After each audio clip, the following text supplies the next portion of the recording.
Narcissism and Vampirism. Your insights from this ancient warning. Welcome to today's topic, ladies and gentlemen. I'm Coach Tobias Forst, founder of Achilles Life Coaching, decade-long recipient of narcissistic abuse, and I've saved myself from it, and I will support you on your journey to your personal freedom.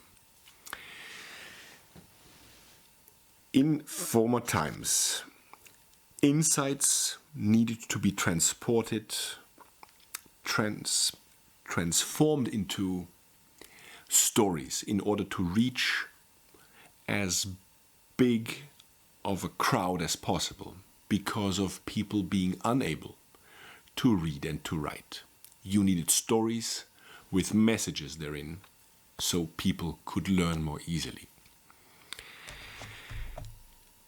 Today, and I might disappoint the occasional viewer here, we will not talk about tuberculosis, rabies, or even the Black Death.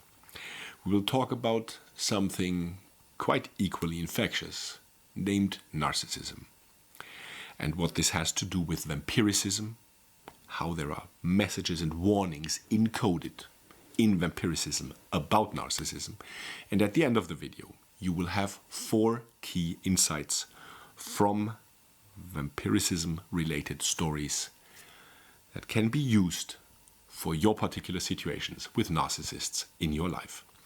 So let's get into this. Countermeasures, I will pick 3 of them. Countermeasures against vampires were, for one, mirrors. Mirrors in order for recon, for detection purposes, because a vampire did not have a mirror image therein. So he could be spotted by not being able to be spotted. What does this have to do with narcissism? A narcissist, ladies and gentlemen, does not require physical mirrors. He requires human mirrors. Humans like us that mirror to him or her who they actually are. The admiration mirrors. We can be admiration mirrors. We have to be, according to them. The offering of sexual favors as validation. Other validation mirrors, like asking them for help, pleading, telling them how great they are, offering them business partnerships because they supposedly are so good at skill XYZ. That's why you offer them a partnership. Validation, time, attention, all this needs to be mirrored to them in the form of human mirrors like us, so they know who they are. The crucifix, the cross, and the holy water. One of the apparently best defenses against vampires. What does this have to do with narcissism? I don't recommend that you sprinkle holy water on narcissists. It won't do you any good. But what does this stand for? These are placeholders, representations for something else. These stories come from a time where the Christian religion in western parts of Europe was very predominant in a way that it was meant to order society and interpersonal behavior. We're not going into abuse of power or whichever, but the original intent of each and every religion is ordering society, and so that we don't bash our heads in. And representations of this frame of what is or should be, and of what isn't, these representations are the holy water and the cross. So it is important to distill from this that you are supposed to know what's fact and what's fiction or what's a lie. Moreover, there is a third method. There are several others, but the most prominent, the most relevant are these three. Sunlight. Sunlight. A vampire exposed to sunlight, the skin starts to sizzle and burn, and ultimately it will lead to the vampire's death by dissolving into dust. Question between ladies and gents. Did any one of you ever find it curious that the vampire dissolved into dust? Or did you just take it as, yeah, I don't know why, but it makes sense somehow? I will tell you why it makes sense. This metaphorical depiction of the death of somebody by being dusted, basically. What does sunlight do in your life? You're walking in the darkness. Darkness for you means not knowing everything, lack of insight, lack of knowledge. And then there is sunlight. It illuminates your path. It illuminates what you're looking at. It brings clarity and precision of vision. Sunlight brings knowledge. And knowledge is what destroys a vampire. And it is what helps you destroy the false self of a narcissist.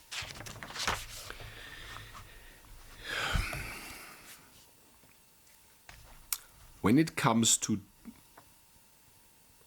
dissolving into dust by exposure to sunlight,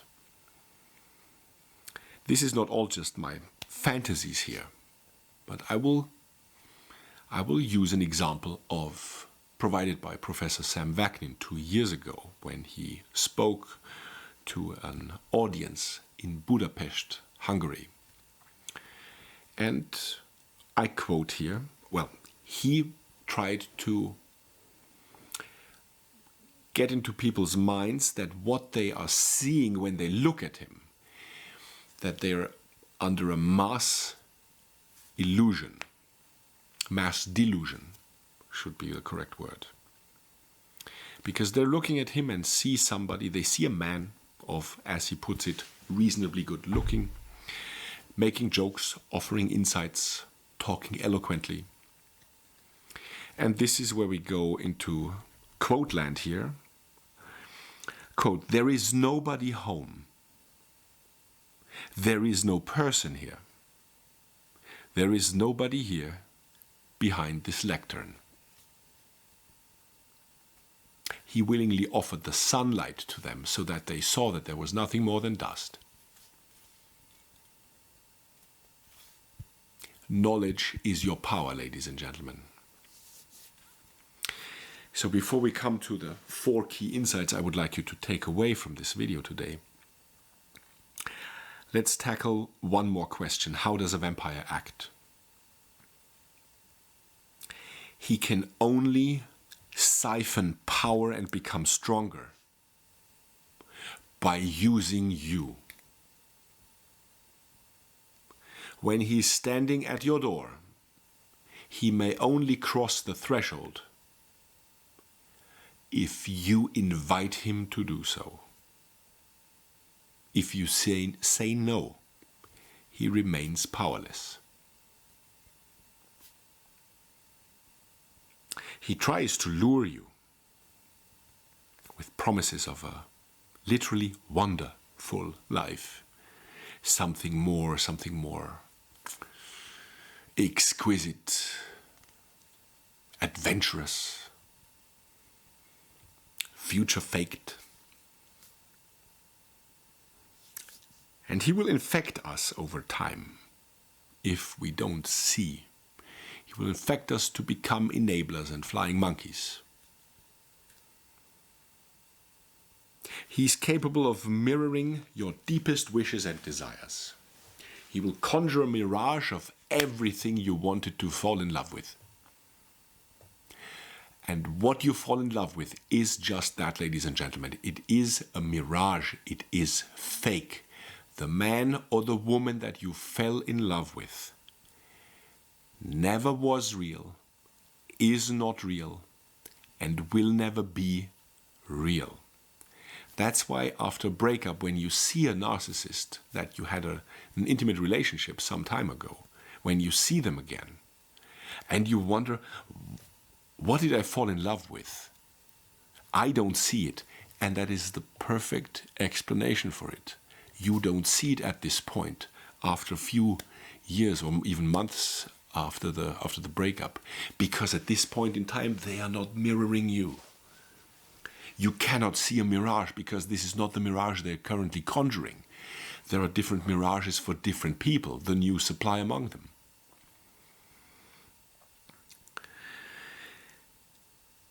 The narcissist only knows one wish, like the vampire. It is about dominance. Dominance and control. And without others, he or she is nothing. And she knows it. She knows it in a painful way, each and every day until the end of her life. So what are the 4 key insights I would like you to take away from this video? Insight number 1. There is nobody behind the mirage, ladies and gentlemen. The person is an illusion. There is nobody behind that lectern. There is nobody home. Insight number 2. Attention and knowledge are your sunlight. Attention and knowledge will help you see very clearly what he or she is. And it's nothing more than soulless dust. This is what you can see with this, how you can employ and make use of attention and knowledge. And from that, you can extrapolate and form new actions on your part to change your life. Insight number 3. He is entirely dependent upon you. A narcissist chronically and system inherently looks up to you, motivated by the desire to dominate and control, and motivated by envy. And through his or her actions and speech and lies, they convey to you the impression that they're actually above you. But the contrary is the case. Insight number 4. Frame. Find and establish and maintain your frame, ladies and gentlemen. Know what is and what is not. If you have a clear goal in your life that you are aiming for and pursuing, this will make it a lot easier to establish frame, also by knowing who you are, why you're doing what you're doing, what keeps you moving, motivated, and in action. This will, over time, immunize you against gaslighting and your own possible cognitive dissonance. Gaslighting needs no further explanation at this point, but let me give you a quick example of cognitive dissonance.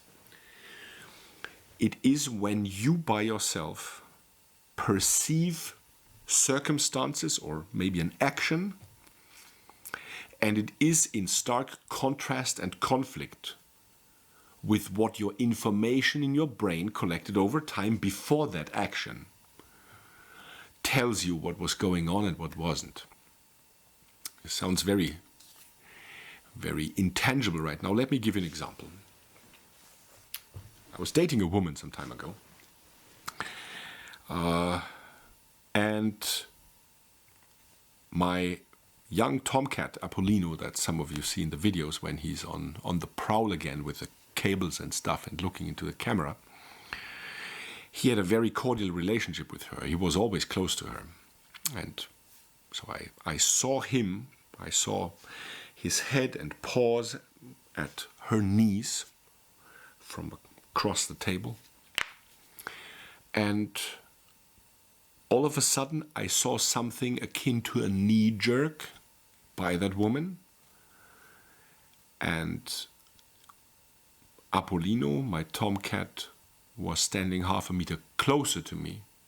I saw his behind at that point, and the hairs, all the hairs at his tail were that was sort of stressed, spread out due to stress. And I knew that I saw at this moment that she kicked my tomcat, that she kicked Apollino.